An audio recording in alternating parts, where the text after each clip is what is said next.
So, there I was, barreling down the dark interstate at around 2 a.m., the headlights of my rig cutting through thick fog that had rolled in from nowhere. Driving at night was routine for me. I'd been hauling loads across the country for years, seen every kind of weird and unsettling thing you could imagine. But this night was different. I'd picked up a load in California, aiming to deliver in Colorado by sunrise. It was a long haul, but the road had always been a friend, even if a strange one at times. After all, there's something about the hum of an engine and the sight of nothing but open road stretching in front of you that can make you feel invincible. Until that night, about 2 hours into my trip, the road narrowed, twisting through a stretch of deserted forest. The GPS warned me this route could be risky, but I'd driven it before and figured I could handle it. As I rounded a sharp bend, a figure darted across the road. I hit the brakes hard, heart hammering, and barely managed to avoid hitting whatever it was. When the dust settled, I looked around. No one. Just an empty road, trees towering on both sides, silent and still. I pulled myself together, thinking maybe I'd just seen an animal, maybe a deer, but then there was something else. A noise, a whisper. Through my open window, something was whispering my name. The hairs on the back of my neck prickled as the whispering grew louder, more insistent. I closed the window, figuring I was just tired, imagining things. But as I drove on, I couldn't shake the feeling that someone, or something, was watching me from the shadows. I pushed the accelerator, eager to get out of that forest stretch. Then my truck's radio, which I had left off, crackled to life. Static filled the cabin, and underneath the static, a voice murmured just barely loud enough to hear. "Come back." A chill ran down my spine. I didn't recognize the voice, but it sounded wrong, like a mix of static and a low, gravelly growl, echoing as if it were calling from a distance. I turned off the radio completely, but the voice kept repeating, "Come back, come back," and then, just like that, the radio fell silent. I was starting to feel like this night was taking a very dark turn, but I kept pushing forward, just wanting to leave that stretch of road behind. Another hour went by, and I began to think maybe I was in the clear. The fog had cleared up, and the road was empty once more.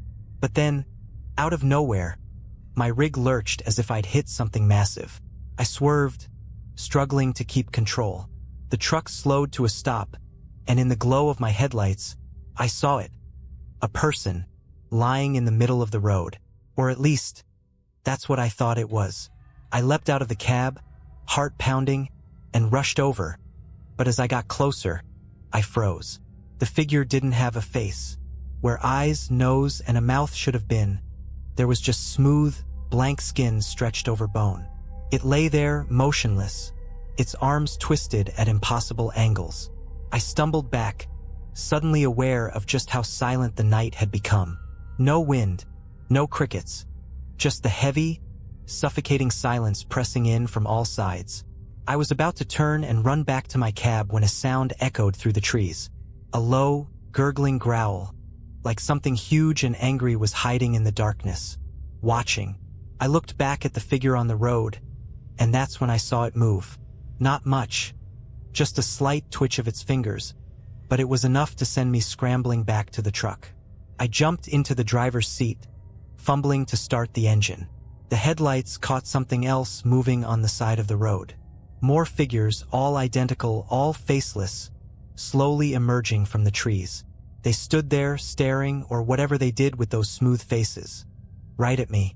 With a shuddering gasp, I slammed my foot down on the accelerator and peeled out of there. My headlights cut through the darkness, revealing nothing but the empty road ahead. But as I sped away, I glanced in the rearview mirror and saw the figures following me. The figures didn't run. They didn't even walk.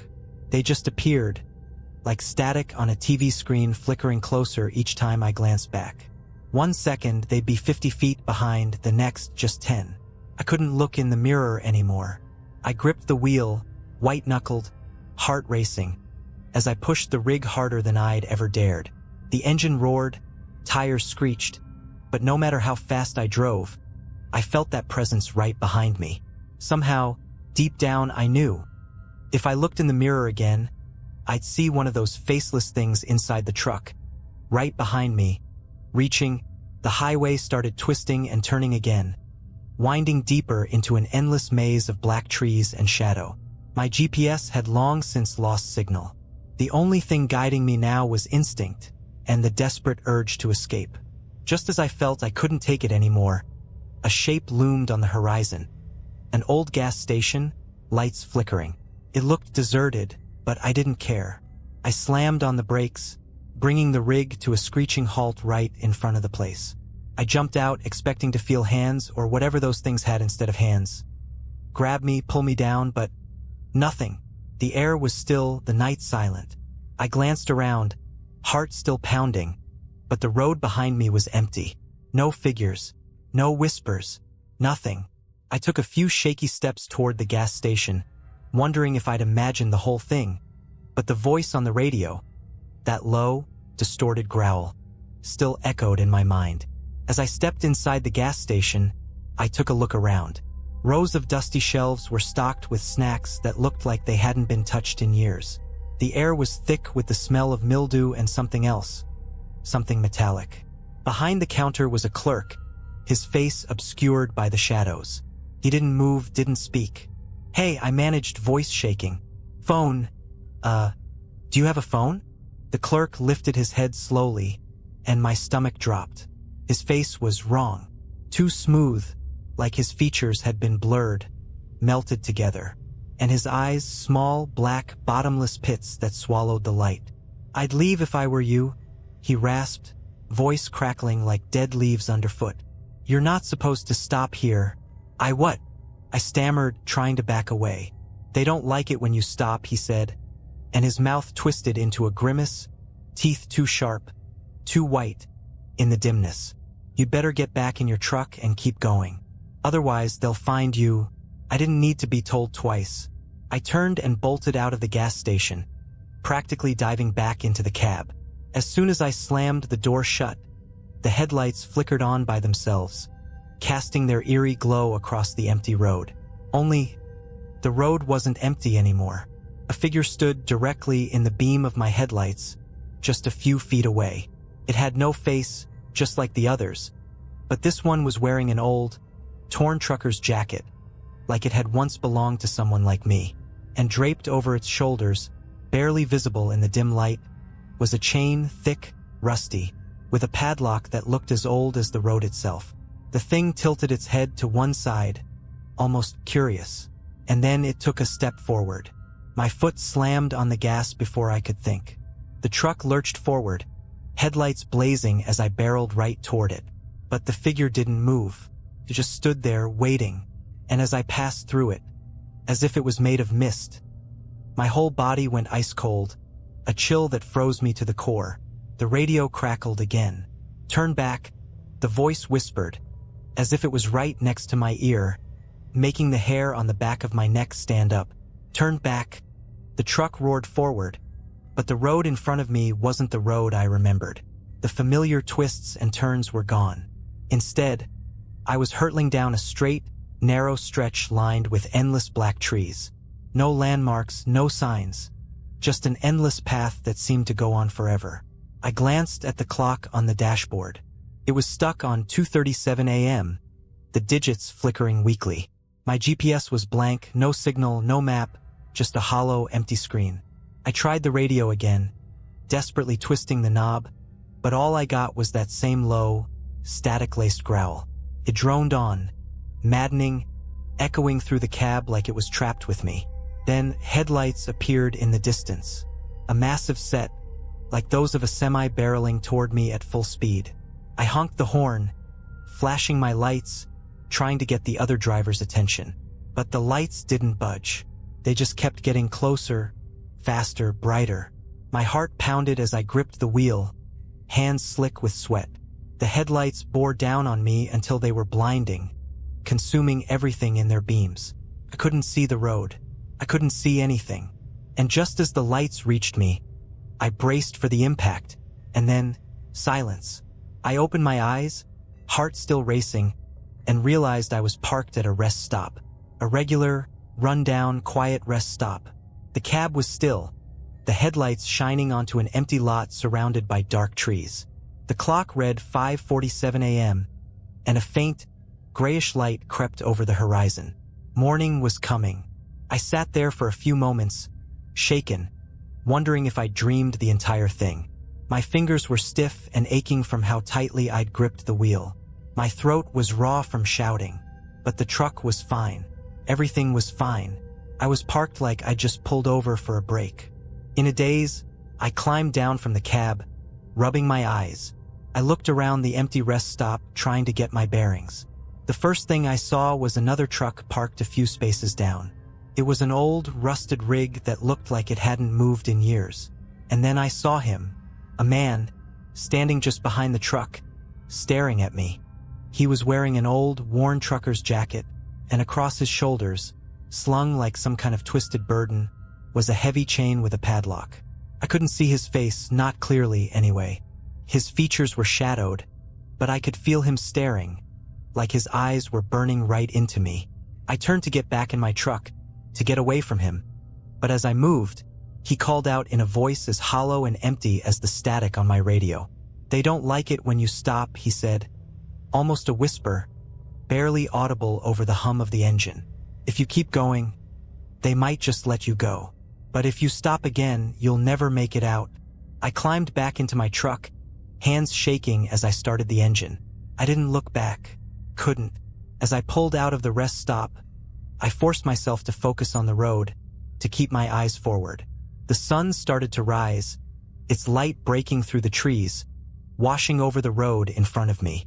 But even as I left the rest stop behind, even as the sky turned from gray to blue, I could still feel his presence, a shadow lurking in the rearview mirror.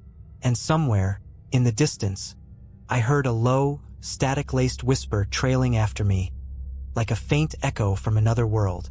"Turn back." I kept driving, and to this day I haven't stopped.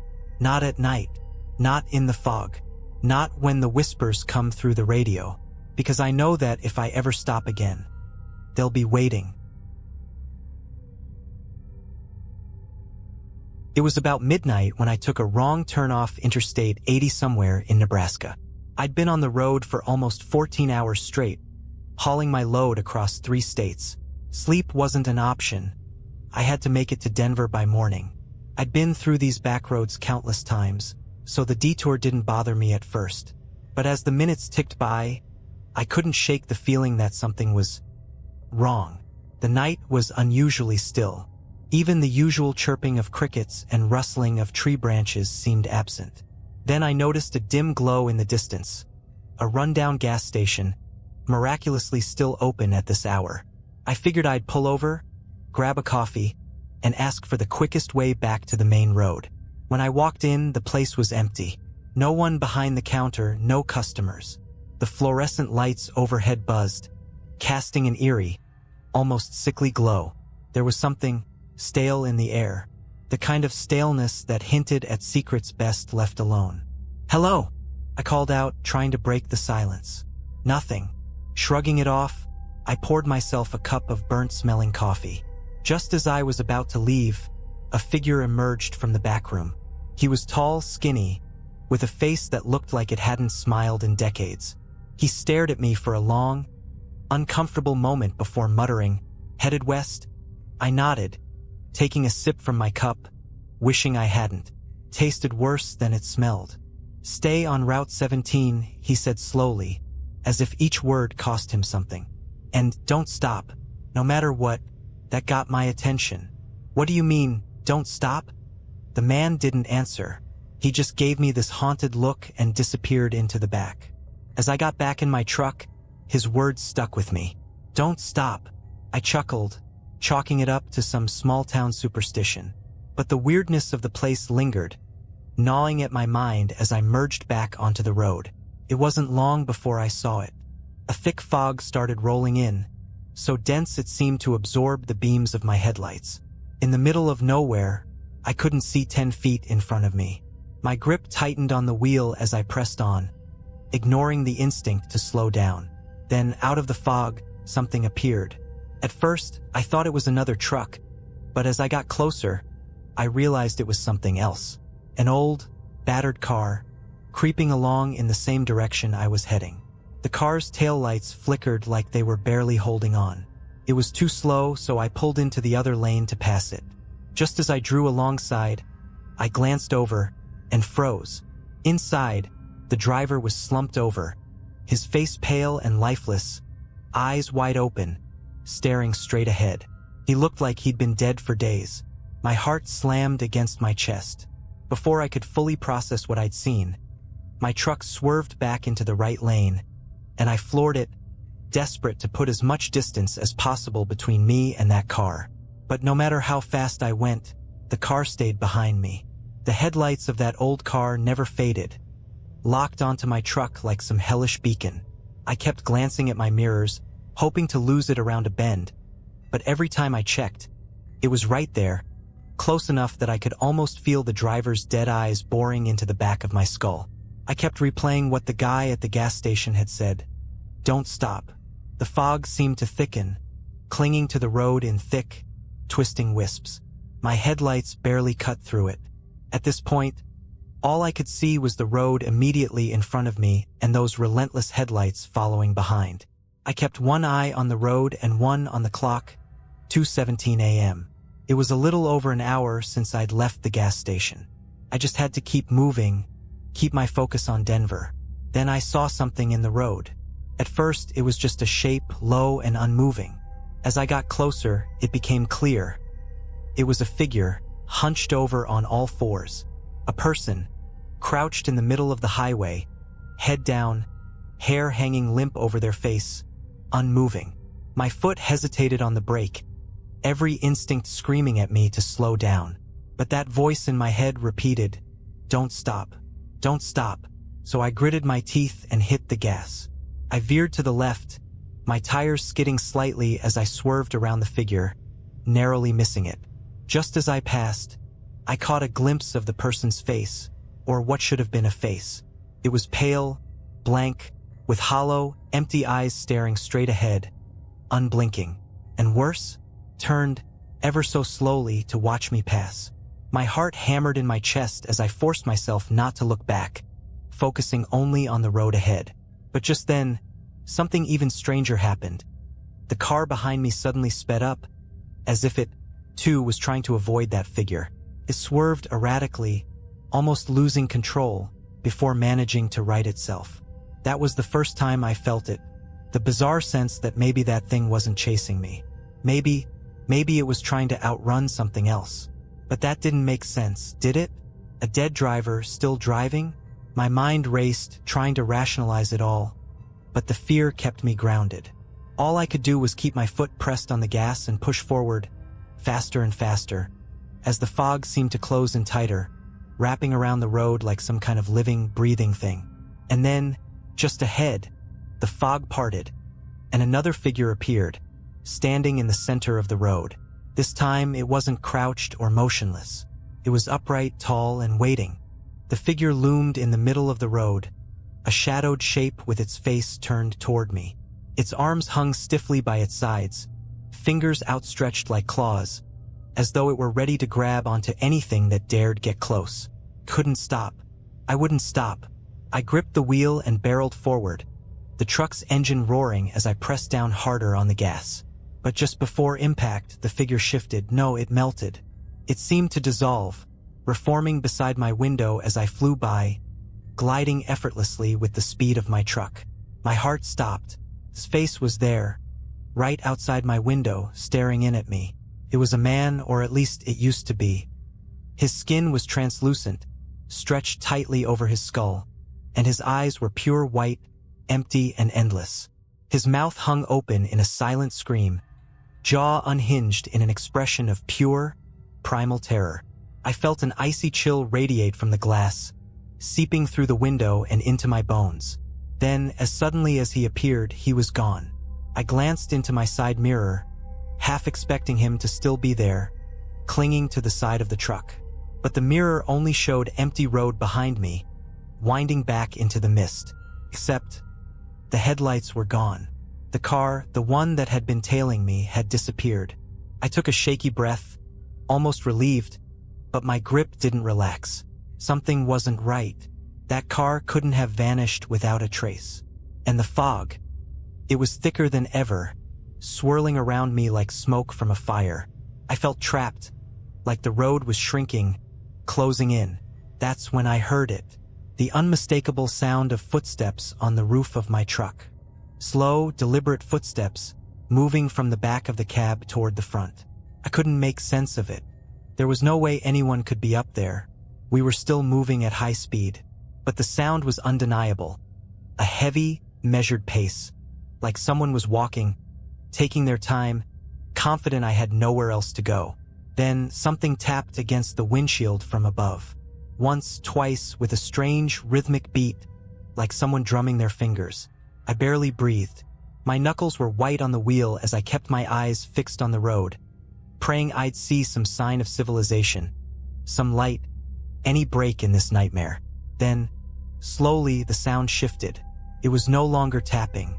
Now, something was dragging its nails across the roof, like claws scraping against metal, inching closer and closer to the edge of the windshield.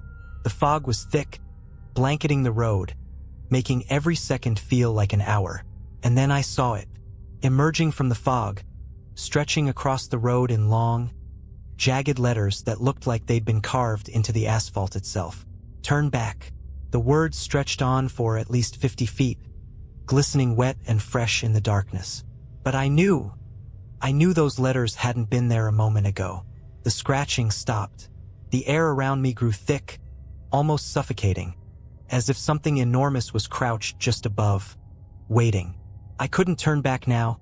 The words "turn back" faded into my rear view as I pressed on, my hands trembling on the wheel. The silence was almost worse than the scratching had been. It felt like something was biding its time, waiting for me to make one wrong move. The fog tightened around my headlights, so dense it was like driving underwater. Every instinct screamed at me to pull over, to turn around, to do anything but keep going.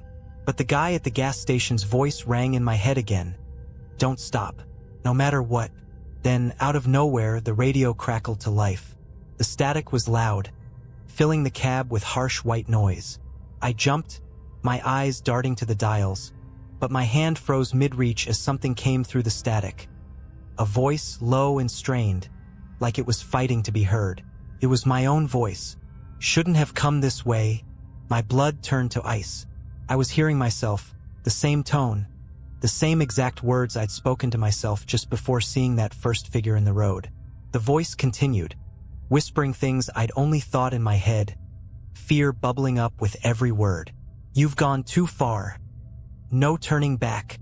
My heart pounded as I struggled to ignore the radio, but the voice grew louder, overlapping, each version of my own voice layered over the other until it was like a chorus of fear. And then, they all fell silent, replaced by a single hoarse whisper. He's here. In that instant, my headlights revealed something up ahead. A figure, no, several figures, lined up along the edge of the road. They didn't move. They just stood there, watching as I drove by, their faces shrouded in shadows, but I could feel their eyes following me. One of them lifted a hand as I passed, pointing, and slowly, almost imperceptibly, each one of them turned their heads in the same direction, as if guiding me somewhere, their eyes tracking me like I was prey. I could feel the weight of their gaze, heavy and consuming, as I gripped the wheel, desperate to outrun whatever this was. I forced myself to look straight ahead, my pulse hammering, barely breathing, hoping this would end. Then the road began to twist, bending into turns that shouldn't have been there. I knew this route and it was supposed to be a straight shot, but now it was winding and narrow, and every turn felt like it was leading me deeper into some unseen trap. And that's when I saw the headlights behind me again. Only this time there were two sets. One came closer, accelerating fast, the light growing brighter, almost blinding in my mirrors. The other stayed back, as if keeping its distance, watching and waiting. My hands were slippery with sweat as I tightened my grip, the truck rumbling as I sped up. But no matter how fast I went, the headlights behind me got closer and closer, like they were chasing me, herding me forward down this cursed road. I glanced in my side mirror, And that's when I saw something that made my stomach drop. There was a figure in the passenger seat beside me. I couldn't look directly at it, my vision fixed on the road, every instinct screaming not to acknowledge whatever was sitting there beside me. But in my peripheral vision, I saw just enough. The figure was hunched, its bony hands resting on its knees, fingers tapping a slow, deliberate beat. Its skin was gray, taut, and corpse-like, stretched over a face that was turned toward me, unblinking. Its eyes were pits of darkness, endless and consuming, and even without looking straight at it, I felt its gaze boring into me. It leaned closer, the stench of rot and damp earth filling the cab, pressing down on me. I clutched the wheel, knuckles white, struggling to keep my focus on the road. My heart raced, each beat louder than the last, thundering in my ears. The voice on the radio returned, faint but unmistakable, whispering the same words over and over. "He's here. He's here. He's here." I pressed down harder on the gas, the truck roaring as I tried to outrun the voice, the figure, the headlights chasing me. But no matter how fast I went, the road kept twisting, leading me deeper into some unknown place, the fog thickening, the turns sharper, narrower, until I barely had control. The figure beside me shifted. Slowly, it raised one skeletal hand and pointed forward, guiding me. I didn't want to look, didn't want to follow, but the road seemed to have a mind of its own, curving sharply as if steering me right where the figure wanted. And then, in the distance, I saw a bridge. It loomed out of the fog, old and decrepit, the kind of structure that looked like it hadn't seen use in decades.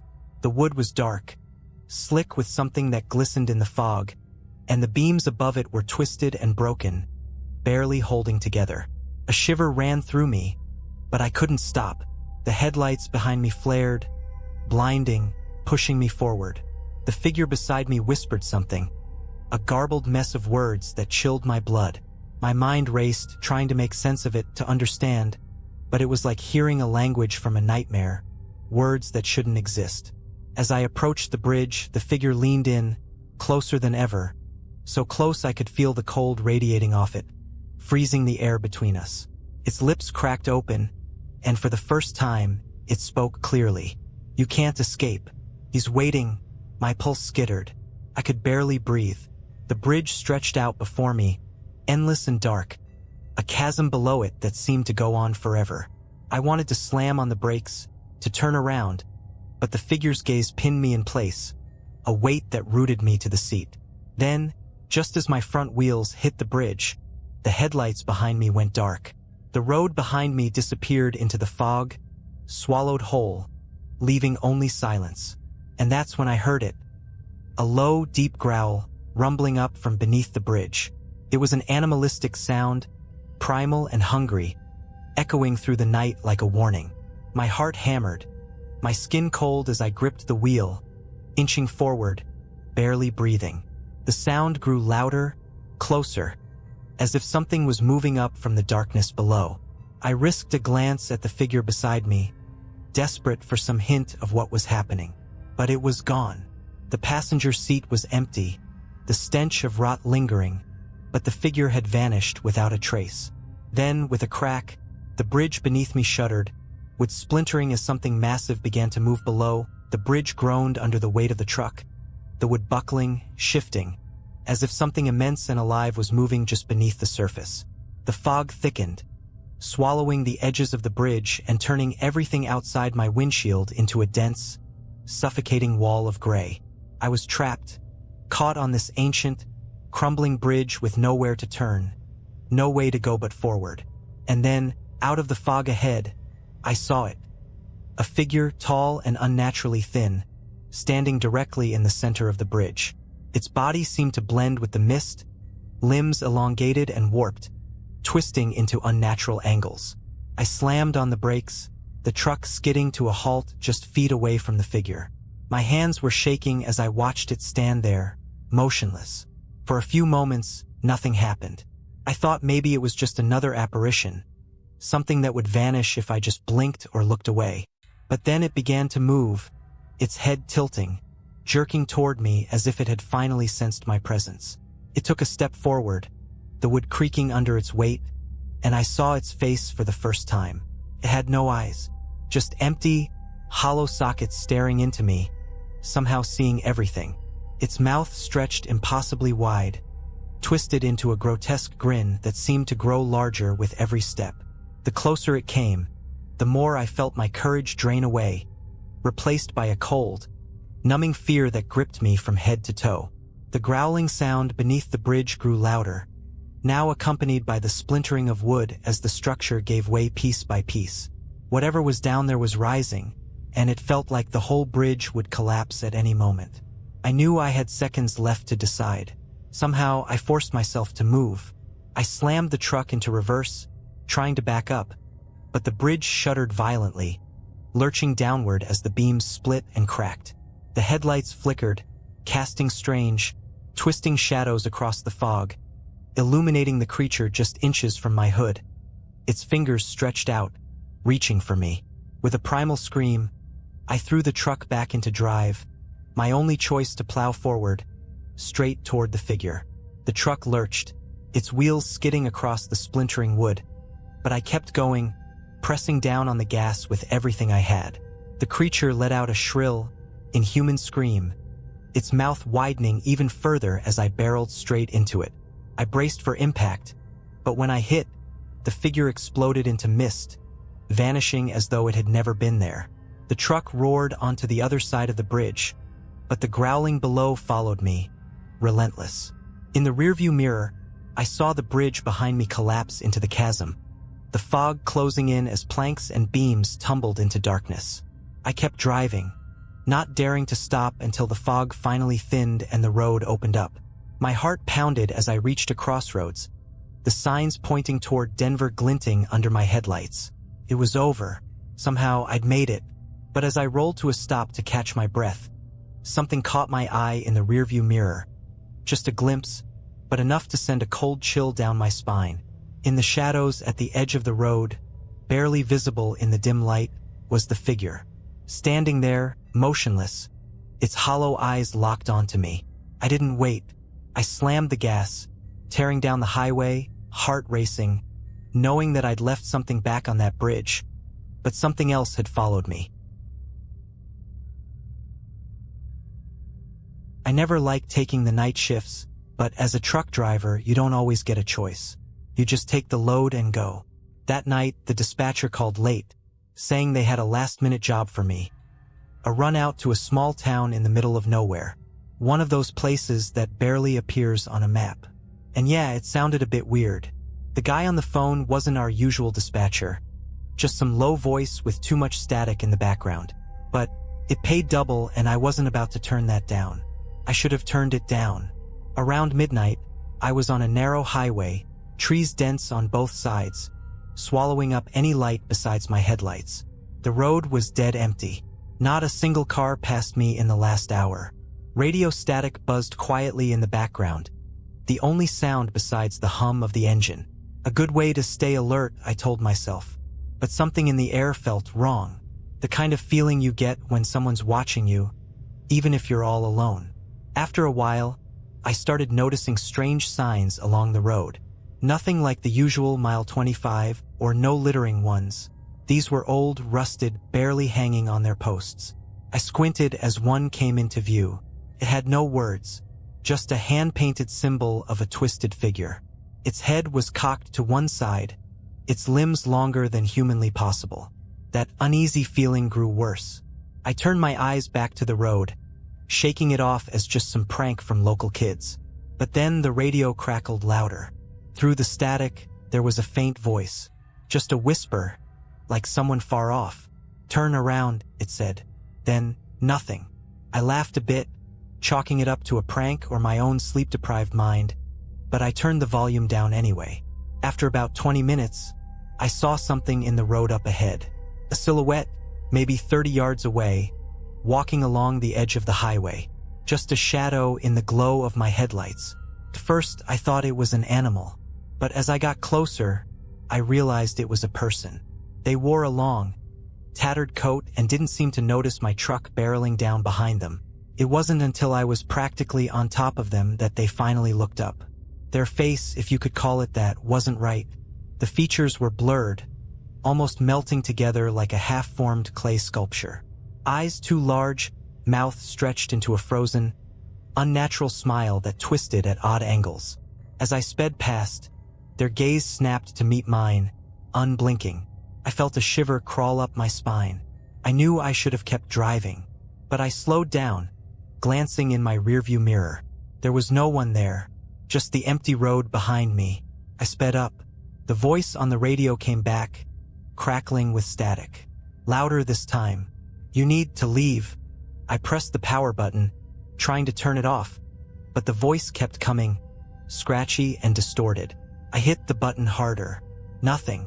Then, a burst of static cut through the silence, and I heard the sound of footsteps. It sounded like someone was running, bare feet slapping against cold concrete, and it was getting closer. My heart raced. I stomped on the gas, forcing my rig to go faster down that winding road. My eyes were glued to the rearview mirror, watching the empty road behind me. And then I saw it. That twisted figure was back. Not walking this time, running. Its long, distorted limbs pumped furiously, its misshapen face fixed in a grotesque grin, and it was keeping pace. I forced my eyes forward, praying that whatever it was wouldn't catch up. The radio static exploded again, deafening this time, and I heard a scream, sharp and piercing, like nails dragging across my mind. My vision blurred for a second, my grip slipping on the wheel, and the truck veered slightly before I managed to steady it. Just ahead, a shape emerged from the trees lining the road. A man, waving his arms frantically in the middle of the highway, his eyes wild with panic. I swerved, barely managing to avoid him. My brakes screeched as I brought the truck to a halt, my heart thundering in my chest. I looked out the window, but the man was gone. Nothing but the empty road stretched out before me. I told myself to keep going, just get the hell out of there. But something in me, maybe the old trucker's code of helping others, made me check the side mirror again. And there he was, the man standing just behind my truck, staring up at my window. His eyes were wide, mouth gaping open as if he were silently screaming. I didn't dare get out. I just stared back at him, feeling my skin prickle with cold dread. He took a step forward, his hand reaching up to the door handle. I floored it. The truck roared as it leapt forward, leaving that figure behind in the swirling dust. I didn't look back, not once. I just drove, faster than I ever had, the trees blurring past as the road stretched out in front of me. Hours later, I finally saw the lights of a gas station, a sign of life. I pulled in, barely able to keep my hands steady as I climbed out of the cab. The attendant looked at me, eyes narrowing as he took in my pale face and trembling hands. "You all right, buddy?" he asked. I opened my mouth to answer, but I couldn't find the words. How could I explain what had happened? Then I glanced at the window of the gas station and froze. There, reflected in the glass, was that figure, standing just behind me, its twisted face smiling back at me through the night. I stumbled back, blinking hard, praying that my eyes were playing tricks on me. But there it was, clear as day in the reflection, a contorted figure with that wide, unnatural grin, lurking in the shadows just beyond the gas station's glow. I whipped around to face it, fists clenched, ready to defend myself. But there was nothing there, just the dark, empty road stretching back into the woods. The gas station attendant tilted his head, watching me with concern. "You sure you're okay, man?" I took a shaky breath, wiping sweat off my forehead. Yeah, I just thought I saw something. Long haul, huh?" he said, not convinced. "Need a coffee? Bathroom?" I nodded, feeling stupid for letting some hallucination shake me up this much. "Yeah, coffee, please." Inside, the fluorescent lights were harsh, casting everything in a sickly white glow. The place was silent. No music, no hum of fridges, just that thick, uncomfortable quiet. I moved to the counter, drumming my fingers while the guy poured me a cup. I couldn't help but glance over my shoulder, scanning the glass doors to make sure I was still alone. As the attendant handed over the coffee, I felt an overwhelming urge to just talk to someone, to explain what I'd seen, to ask if he'd ever experienced anything like it on this highway. But before I could say a word, I noticed something odd on the guy's arm. It was a tattoo right above his wrist, a strange symbol that looked familiar. It was the same twisted figure I'd seen on that rusted road sign, its limbs bending at impossible angles, eyes hollow and black. My breath caught in my throat. That tattoo! I pointed at it, my hand shaking. The guy looked down at his wrist, expression unreadable. What about it? Where'd you get it? I asked, unable to tear my eyes away. He chuckled, but it sounded forced. Everyone out here's got one. It's a local lore. Keeps the shadows away. He glanced at the door, his eyes darting over the dark highway. People say the tattoo's like a warning, a sign that you know they're there and they know you're watching. What do you mean, they? He shrugged, avoiding my gaze. Just stories, man. They say sometimes the road has eyes, and if it sees you, he trailed off, his face darkening. Look, just stay on your route, all right? And don't stop again till you reach your destination. Some places around here, they don't like visitors. I forced a laugh, trying to shake off his words, but every hair on my body was standing on end. Yeah, guess it's been a long night. I'll be fine. But as I left the gas station and climbed back into my rig, his words echoed in my mind. Some places don't like visitors. I shut the door, feeling that strange, heavy silence settle around me again. The highway stretched out ahead, a pitch-black ribbon disappearing into the distance, as if daring me to keep going. Just as I put the truck in gear, my radio crackled. I froze. Static hissed through the speakers, and a faint voice drifted over the airwaves. Turn around. The words were so soft, I thought I might have imagined them. But then they repeated, louder this time. Turn around. Every instinct I had screamed to listen, to spin this rig around and get the hell out of there. But the job was waiting, and I couldn't just back out. I turned the radio off and focused on the road ahead.